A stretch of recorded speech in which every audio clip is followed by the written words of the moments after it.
todos sabemos, la discriminación en el mundo se ha hecho una costumbre, una mala costumbre. Me toca vivir en Argentina, Buenos Aires, lugar donde nací, y me topo con muchas imágenes, palabras y hechos de discriminación a diario, ya sea en el trabajo, en la calle, en las noticias, y la lista puede seguir. Pero en donde más me impacta este tema tan sensible que hoy nos toca hablar es en el deporte, más precisamente en el fútbol. Un deporte que se vive con tanta pasión / amor que es visto por millones de personas en el mundo entero, es el principal apuntado para poder hablar de este tema.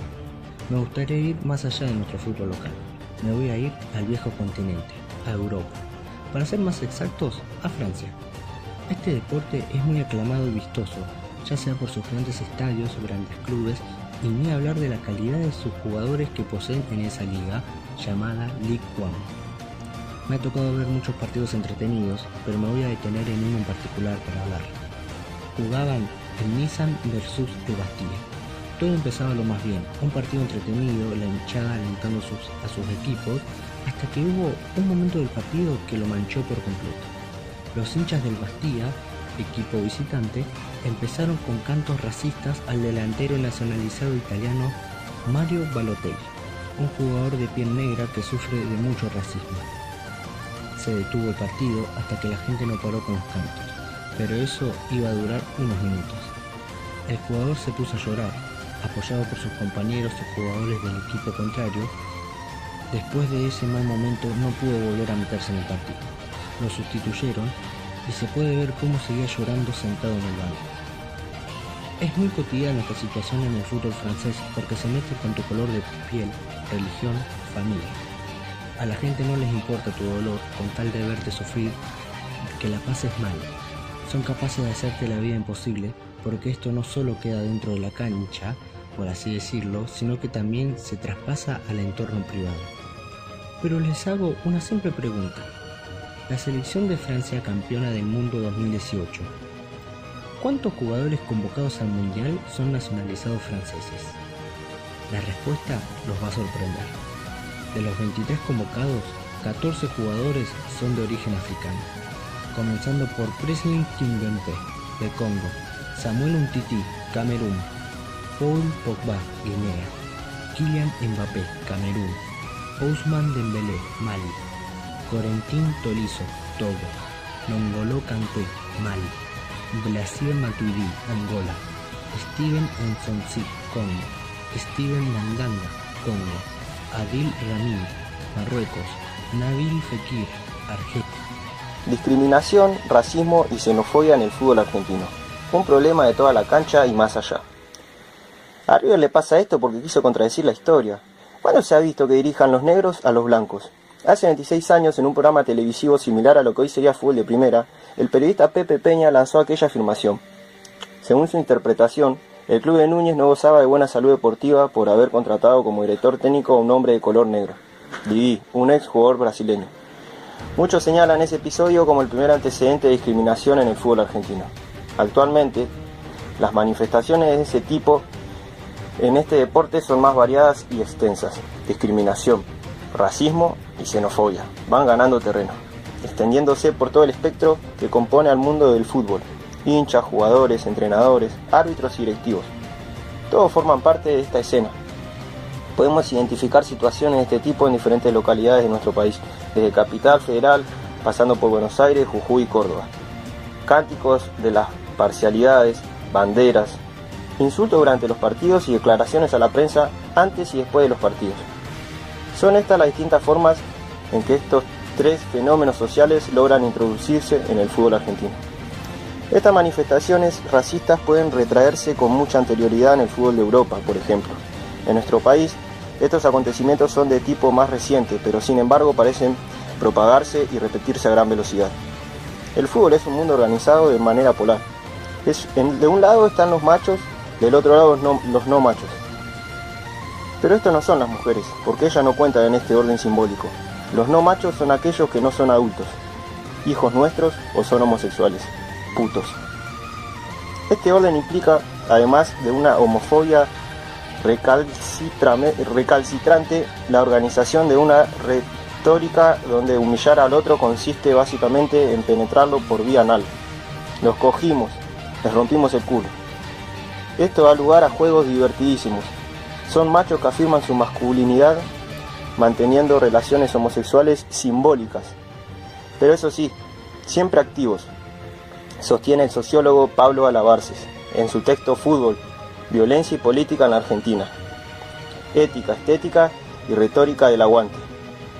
Los cantos discriminatorios, racistas y xenófobos son reiterados en este deporte, con el agravante de que existen pocas las políticas para prevenir este tipo de situaciones.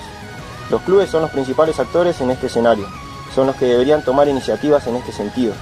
Sin embargo, sus mayores preocupaciones están orientadas a que no ocurran incidentes entre los hinchas. Los otros problemas que rodean a este deporte, como es la cuestión de la discriminación y la xenofobia, muchas veces se naturalizan, quedan impunes o se sancionan solamente a los clubes más chicos. El INADI lanzó en el año 2016 el Plan Nacional de Erradicación de la Discriminación, la Xenofobia y el Racismo en el fútbol, que busca trabajar desde el Estado junto a los clubes y la Asociación del Fútbol Argentino contra todo tipo de accionar discriminatorio en el ámbito del fútbol. La AFA y los 5 grandes clubes nacionales se comprometieron a llevarlo adelante, sumándose a la cruzada contra la discriminación. Racismo en el deporte hay en todos lados. En la NBA, en Estados Unidos, en la Liga Argentina de Fútbol, en Bolivia, en Brasil, en Perú, en Ecuador. En muchos lugares existe el racismo. El racismo es un estatuto que está muy rígido y lamentablemente está con mucho poder. El racismo en el deporte es mundial, incluso también en el fútbol europeo. Pero cabe destacar que se tiene que hacer una comparación entre el fútbol europeo y el fútbol en América.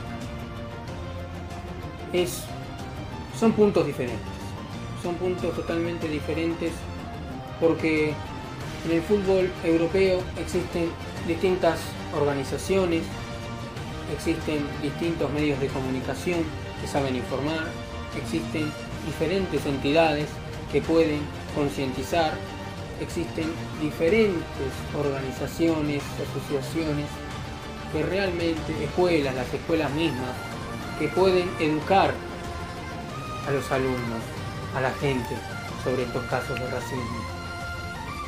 Lo podemos ver en el deporte, a pesar de que el fútbol europeo es un caso muy particular, pero vayámonos al fútbol en Bolivia, al fútbol en Brasil, especialmente, que son uno de los 2 países con más discriminación racial, por ejemplo en el fútbol, ¿no? Hay muchos casos, sin ir más lejos, el caso de Serginho, un jugador brasileño que juega en el equipo Jorge Wilstermann de la Liga de Bolivia profesional, la primera división, que fue insultado en un partido contra The Strongers que se disputaba en la Liga Profesional de Bolivia, en la primera división. Obviamente hay una rivalidad entre Wilstermann y The Strongers mucho tiempo, pero finalmente parece que a veces sufren más otros partidos que unos clásicos comunes, ¿no? Acá se pone en juego mucho lo que va ligado al mercado, lo que va ligado a los capitales económicos, que va ligado a muchas cosas.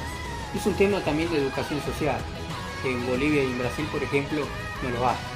No hay una educación social, una educación cultural que pueda permitir una concientización, una ayuda a la gente para que pueda realmente concientizar y aprender a que el racismo no es una solución, sino un problema.